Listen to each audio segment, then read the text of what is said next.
first US company to engage in rampant domestic piracy for its own commercial purposes.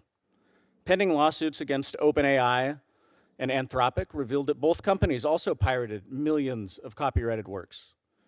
And the decisions to engage in this mass domestic piracy were made at the highest levels. Company documents that are now public show, for example, that the decision to pirate instead of license was approved by Meta's co-founder and CEO, Mark Zuckerberg himself. This decision to engage in mass piracy was made even though key employees knew that doing so was both illegal and unethical. One Meta researcher argued that using pirated material should be beyond our ethical threshold. Another called Meta an accomplice to piracy. Yet another warned that if the media got wind of the company's use of pirated data, it could undermine Meta's negotiating position with regulators. The very people in this room and across the hall, in the White House, and in state houses across the country. And when asked if he cared whether Meta protects human creativity rather than exploits it, Meta's head of AI partnerships testified he does not care.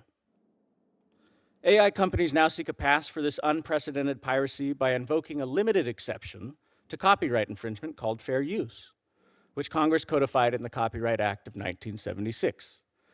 They also argue they can't compete with China if they can't infringe every American's copyright. Nonsense.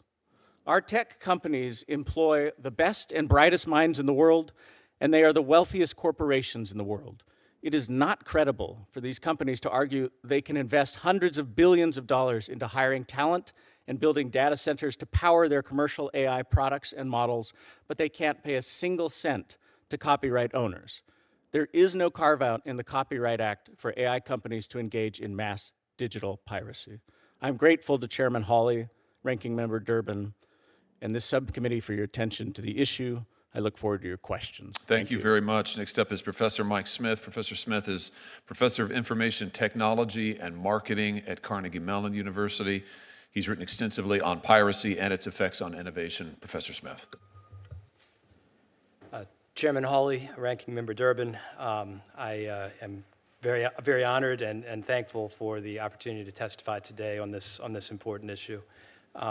My testimony today is informed by 25 years of empirical research into the impact of new technologies on the markets, on the creative markets, and my experience serving on a roundtable of 10 economists convened by the U.S. Copyright Office to study the implications of generative AI on copyright policy.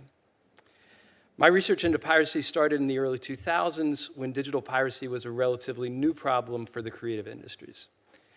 During that period, many in the tech community argued that piracy was fair use because it would not harm legal sales, was unlikely to harm creativity, and any legislative efforts to curtail piracy would not only be ineffective, but would also stifle innovation. My empirical research over the past 25 years has studied these questions.